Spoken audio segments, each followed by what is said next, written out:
orang Malaysia, orang Indonesia, orang Amerika, dan lain-lain, ya, harus bicara tentang fakta dan kebenaran. Assalamualaikum warahmatullahi wabarakatuh. Apa kabarnya sahabatku semua? Semoga sehat selalu. Di edisi video kali ini saya sedikit ingin memberi pencerahan juga. Kok pencerahan? Nanti saya dibilang ustadz. Ingin memberi sedikit edukasi untuk teman-teman ketika kita dikritik oleh seseorang, hendaknya kita juga harus sadar diri. Kalau memang ada kekurangan, ya udah kita terima aja. Tinggal kita perbaiki ke depannya supaya kita lebih baik atau lebih maju. Nah, di edisi video kali ini kita akan mereaction salah satu konten TikToker dari warga negara Indonesia. Beliau bernama Misteri. Komentar beliau tentang bab-bab pasal soal perbandingan antara Indonesia dan Malaysia sangatlah positif dan perlu kita sebarluaskan konten-konten beliau karena dari konten beliau ini sangat edukatif ya. Dan tentunya kita juga tidak perlu sakit hati apabila mendapat kritikan daripada kawan-kawan ataupun tetangga, ya kan? Tentunya mereka sayang kepada kita kalau kita dikritik atau ditegur. Jadi kita harus sadar diri gitu loh. Kalau ada yang kurang ya udah tinggal kita memperbaiki ke depannya. Kira-kira seperti itu ya sahabatku semua. Jangan terus marah-marah, terus berkomentar yang bukan-bukan, terus akhirnya jadi saling adu mulut. Jangan seperti itu ya. Langsung kita simak video daripada Misteri.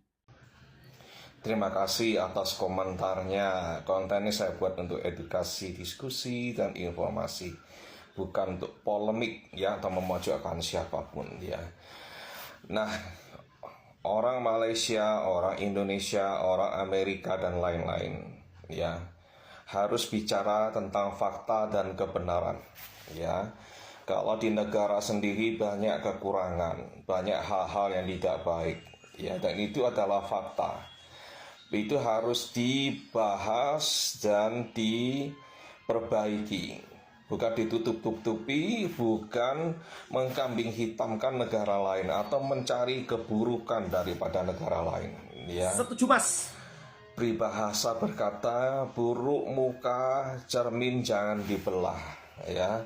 Jadi kalau kita mukanya ini tidak karu-karuan ya, kita harus melakukan upaya memperbaiki ya, melakukan skincare, perawatan ke dokter kulit ya, memperbaiki wajah kita ya, kemudian memperbaiki gizinya, atau mungkin kita juga memakai teknologi, kita pergi ke dokter plastic surgery ya untuk memperbaiki wajah ya, kalau kita punya uang ya, bukan dengan membandingkan kita dengan orang-orang yang lebih jelek atau menjelek-jelekkan orang yang sebetulnya lebih ganteng, lebih cantik ya, lebih rupawan, dan kita katakan mereka jelek ya, untuk menutupi kekurangan kita ya.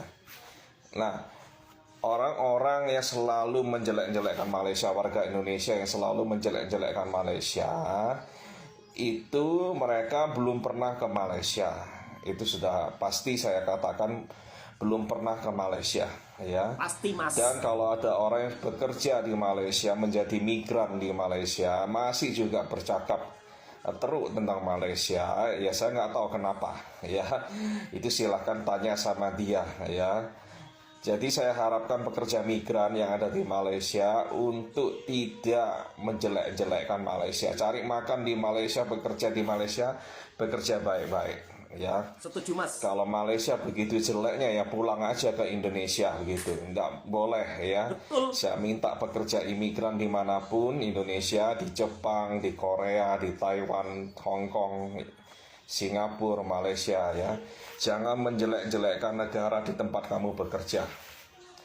Kalau jelek negara itu, pulang Indonesia, itu nanti digituin sama orang-orang sana ya. Jadi kita boleh nasionalisme, cinta kepada Indonesia, tapi jangan menjelekkan negara lain ya. Boleh. Akui kekurangan yang ada di negara kita sendiri. Kita minta semua pihak untuk memperbaiki itu ya. memperbaiki itu. Jadi negara kita tidak selalu menjadi gibahan dari negara-negara lain. Nah, ya. itu dia, Mas. Misalnya kasus korupsi, pungutan liar, infrastruktur. Jangan terlalu jujur, Mas. Tata kota, tata wilayah. Ya, kemudian penegakan hukum, kepastian hukum itu harus kita perbaiki, ya, supaya negara kita menjadi yang terbaik dan lebih baik lagi. Oke, terima kasih semuanya yang merasa konten ini bermanfaat. Boleh bagi ulang, posting ulang. Kemudian yang mau komen silakan komen. Yang memberikan like terima kasih. Yang belum follow saya silakan follow saya. Terima kasih. Saya sangat setuju dengan pernyataan misteri orang Indonesia yang menjelek-jelekkan Malaysia. Itu mereka belum pernah datang ke Malaysia. Dan pesan misteri buat para sahabat-sahabat TKI yang bekerja di Malaysia, kalau cari rezeki di Malaysia, tak payah buruk-burukkan negara Malaysia. Kalau kalian memang tidak suka, ya sudah pulang saja tanpa perlu memburuk-burukkan di mana negara tersebut tempat mencari rezeki kalian. Segelintir ada ya, Mas, tapi itu hanya segelintir saja, dan mudah-mudahan mereka juga sadar diri. Dan kita sebagai orang Indonesia harus punya prinsip, di mana bumi dipijak, di situ langit dijunjung. Ini pesan buat para TKI dimanapun berada ya, bukan hanya di Malaysia saja. Ketika kita bekerja di negara orang, maka kita juga harus menjaga nama baik negara tersebut. Sebab kita mencari rezeki di situ. Kalau memang tidak suka, ya udah pulang aja. Kira-kira seperti itu ya, tak payahlah menjelek-jelekkan negara orang. Dan ini pesanan sangat edukatif daripada misteri. Namun kadang-kadang masih ada juga netizen yang toksik. Lalu bagaimana pendapat orang Indonesia ketika berwisata di Malaysia? Mari kita simak videonya bersama-sama. Niatnya sih hari pertama mau sunsetan di KL, tapi malah flop gara-gara flight delay 4 jam. But it's okay, kita masih semangat liburan. So let's explore. Kemana-mana yuk, kemana kita hari ini? Starting from day one, karena delay kita berlapan baru sampai di KLIA jam 6 sore. Yang harusnya kita nyampe di sana tuh jam 2 siang. Akhirnya kita langsung naik van ke apartment. Di sini kita nginep di The Face Suite. Karena udah malam, day one jadinya kita nggak bisa explore apa-apa, hanya di apartment. Wow, And cantik. yes, as Pemandangan expected, sangat view malam. rooftopnya cantik banget. Rekomen banget untuk nginep di sini. Malamnya kita coba grab food nasi kandar aja biar agak Oh, explore nasi kandar, makanan dikit enak. gitu. Viral sih, tapi ternyata kita kurang cocok sama rasanya. And next, kurang cocok, welcome to day 2. Setelah breakfast di apart, kita naik langsung lagi ke rooftop untuk lihat view apartment waktu lagi terang. Cakep banget pasti sih kalau misalnya lo foto di sini sambil renang. Cuman hari ini kita nggak mau renang, melainkan mau ke KL Tower yang kelihatan dari rooftop ini. Di sini kita pesan tiket Skydeck plus Skybox seharga Rp110 per orang. Buat foto di Skybox nanti bakal di timer, kalau nggak salah sekitar 40 detik. Agak serem sih ya dari atas view-nya, kayak menggantung di atas gitu, tapi aman kok. Setelah foto, baru deh kita keliling 360 KL Tower buat lihat KL dari ketinggian sekitar 300 meter. Besides lihat gedung, dari sini kelihatan juga tuh hamparan pegunungan. Cool! Setelah dari KL Tower kita ke Pavilion, salah satu destinasi wajib kalau lo ke KL karena pusatnya perbelanjaan itu ada di sini. Kalau mau foto view Pavilion dari angle yang berbeda, bisa coba ngopi di Come True Cafe di Star Hill. Terus kalau mau makan, cobain deh tempat kita makan kemarin. Kita cocok banget sama makanannya, enak semua. Namanya adalah Paratai di Pavilion. Selesai makan, kita langsung pergi ke Surga Perfume di KL dan sempat FYP nih beberapa kali di TikTok. Lo harus banget kesini sih. Wow, sangat keren ya tempatnya. Habis puas foto-foto, langsung deh kita cabut naik Grab ke KLCC Park buat nikmatin sore di sana. Kali ini kita menemukan angle baru untuk foto bareng latar Petronas Tower. Lokasinya di dekat Waterpark KLCC. Asik banget sih foto di sini karena sepi pol. Setelah sunset di KLCC Park, tentunya explore street food di Allard Street. Buat yang suka jajanan nyemil kayak kita, ini surga banget sih. Welcome to day 3. Setelah breakfast di apart, kita langsung pesan Grab ke Merdeka Square. Dataran Merdeka ini jadi kawasan bersejarah karena di sini pertama kalinya bendera Malaysia dikibarkan. Sekitar sini juga banyak museum yang bisa lo datengin. Jadi bisa cek Google Maps dan cek jadwal buka tutupnya ya. Setelah ambil beberapa foto di sini, kita langsung jalan kaki aja sekitar 600 meter itu kita langsung sampai di Central Market untuk belanja souvenir, oleh-oleh dan makan siang di Taste of Medan. And we would like to recommend you this karena benar-benar enak. Anyway, setelah itu kita juga ke River of Life. Ini adalah salah satu spot foto juga di KL dan ini benar-benar di sampingnya Central Market. Jadi sekalian cobain kesini. Karena udah banyak jalan, akhirnya kita memutuskan untuk balik ke apart dulu. Baru malamnya lanjut untuk thrift shop, tapi kita nggak sempat rekam dan jalan di Times Square. Ternyata di Times Square rame banget live music. Dan kalau lo kesini, jangan lupa untuk cobain Damaskus Kebab yang ada di depan Times Square. Karena hujan dan antri panjang, akhirnya kita nggak dine in dan memutuskan untuk take away aja untuk dimakan di apart.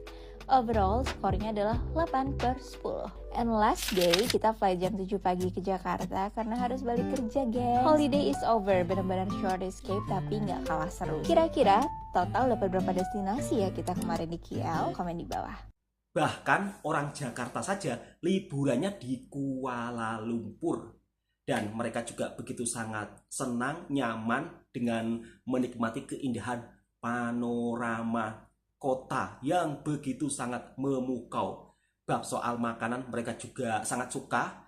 Kalau untuk soal makanan di Malaysia ini surganya makanan, mau masakan Thailand, mau masakan Korea, mau masakan Jepun, semuanya serba ada. Dan mbaknya juga makan nasi kandar, tapi sayang katanya kurang cocok di lidahnya. Setiap orang pasti punya cita rasa beda-beda ya. Jadi untuk sahabatku semua harap-harap paham. Dan mbaknya ini juga menceritakan hal-hal yang sangat bagus di Malaysia. Ketika sahabat-sahabatku mungkin ingin berwisata di Malaysia bisa melihat video ini ya.